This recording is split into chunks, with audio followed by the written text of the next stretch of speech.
So good morning to all. Today we are going to discuss about continuation of our previous video, fluid power automation. So first of all, in our last class, what are all the things we discussed? We'll have a recap.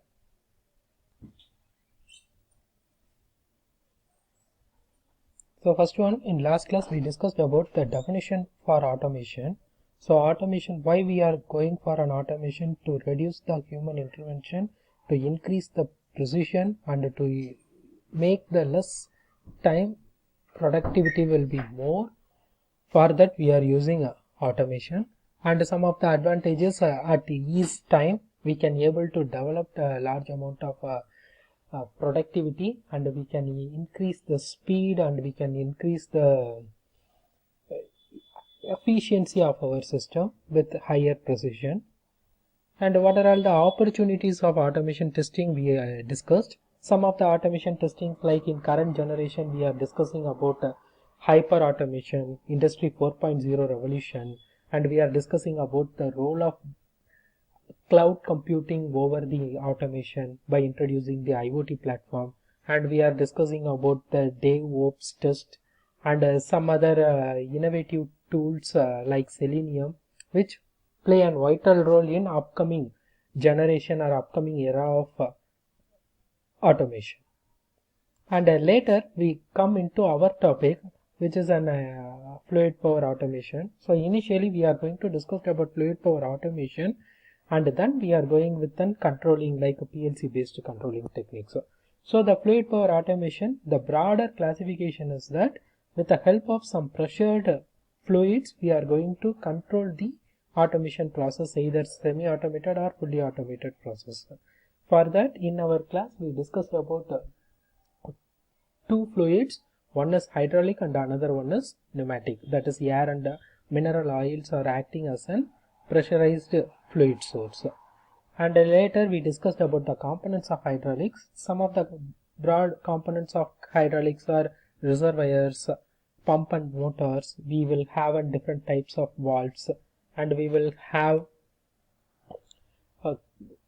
connecting pipes with our actuator to our source, and the actuator part we are having either cylindrical or rotating motor actuators. As like that, in pneumatics also we are discussing that same. The only difference is, instead of reservoirs we are obtaining the air from the atmosphere. The only source will be here the compressor, as used for compressed air. And finally we come to a conclusion that why we are preferring fluid power automation and what is the significance of the same. So now we are going to discuss about next topic. What is the advantage of using pneumatics and hydraulics? What is the comparative significance over the same? So in the first point, since pneumatic, the source is obtained from the atmosphere, so it is cost effective, while compared to mineral oils, the mineral oils will be fetched outside, which is costlier. And second one, the system will have a higher efficiency in the terms of hydraulic, whereas in pneumatic it will be lower efficiency. Why? Because for larger loads or heavy loads we are not preferring pneumatics. Why? Because is that the source will be air. Air cannot be able to compress as long as to withstand that same pressure. So we are preferring hydraulic system for heavy loads. And the foremost thing, next one is advantages over pneumatics, where the leakages are very less, whereas in hydraulic the leakage must be higher while compared to our pneumatic system. Whereas in the form of maintenance, the complex maintenance system will be happened in hydraulic, since we are having a leakage problems and we are having an oil based system. Large amount of dust particles will attach to our system that we have to remove continuously. Whereas in pneumatic it does not happen, because we are obtaining the air. The only problem is due to the presence of water particles or humidity in our air, that will rust or internally parts are affected due to that only we have to continuous monitor. Okay, so based upon from that we are going with an hydraulic system. What are all the primary functions why we are preferring hydraulic fluids? So the primary function is that the hydraulic fluids are transmit large amount of power while compared to other fluid powers. That is example, if we compare with an air, the hydraulic fluid mineral oils will have to transmit large amount of power.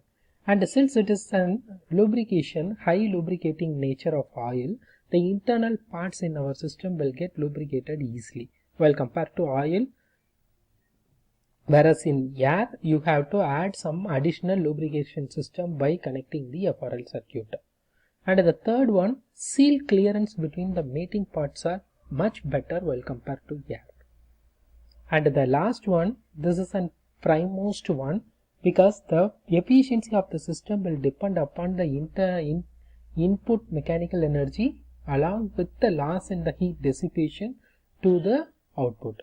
Whereas in air based system, the heat quenching system will not happen, whereas in oil or mineral oil based system, this heat dissipation will be happen within the oil itself, so that large amount of heat dissipation or heat loss will be reduced, so that the efficiency of the system will get increased. And some other functions like your hydraulic fluid will have a good lubrication, ideal viscosity. The advantage of using ideal viscosity is you can able to make the system more definite, and it will have a stability. Since it is dissipation of heat, it is a fire resistant system, and if we are using mineral oils, it is non-toxic in nature. And the last one, why we are prefer hydraulic oil over air. In most of the cases, the air is much cheaper, but we are preferring large amount of automation in industries depend upon the hydraulic oil. The first prime function is that in hydraulic oil, even though the compressibility is not that much higher than air, but in air the compressibility is higher, even though when you compressed for some high pressure, when it is moved from the compressed system to your actuation system, that pressure loss will be higher, so that the atomic bonds are very loosely packed, so it will easily open. That means the compression will easily diluted in some short span of time, so that for shorter distance between the source and the actuation system, we are preferring pneumatic. Whereas in hydraulic oil, that compression is not that much faster, but it can hold the pressure until it reach the actuation part. So that that will be the prime function. And apart from that, the viscosity is higher in air, but which is not used for definite applications. But in hydraulic oil, it will be ideal, so we are preferring that. So from that, the next one is on block diagram of hydraulic system. Here the block diagram explains the mechanical input is given to our hydraulic system through a motor or prime mover connected with our hydraulic pump, which pumps the oil from the reservoir to our system. There the system consists of hydraulic circuit, either it will be sequential or cascading circuits, or depend upon the application it is going to change. Then it is connected to our output system as hydraulic actuator. For linear application, we are preferring cylinders. For rotatory application, we are preferring hydraulic motors. So from that, we are going to connect an external load which acts as our application. So here the primemost thing we have to see is your mechanical energy input will be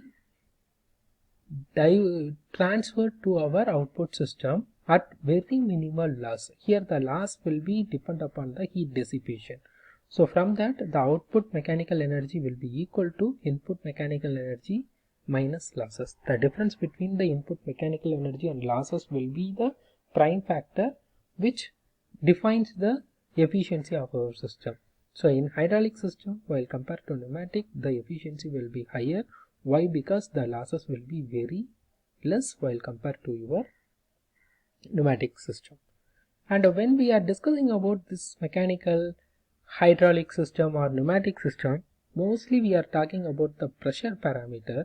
So in our next topic, we are discussing about what are all the common pressure terms we are preferring in our system. So in hydraulic system, we are preferring three types of pressure. One is absolute pressure, and another one is atmospheric pressure, and third one is gauge pressure.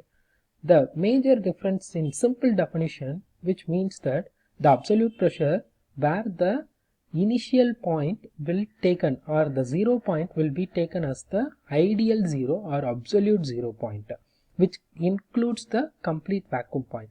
Whereas in gauge pressure, it has to take the reference point, or initial 0 point will be the atmospheric pressure point.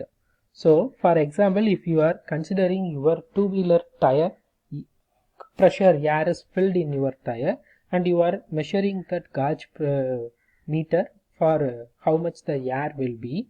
At that case, if you are measuring the pressure through the gauge meter, it shows the gauge pressure, which will be 10 psi, for example, because the atmospheric pressure will be our reference. From that, this topmost line is mentioned as our tire pressure, like that you just mentioned it as. In that case, your gauge pressure will be from your atmospheric pressure to your actual tire pressure, that will be 10 psi. In that case, if you are going to measure the absolute pressure, you have to go with an bottommost, that is a complete vacuum point, which is an ideal 0 point.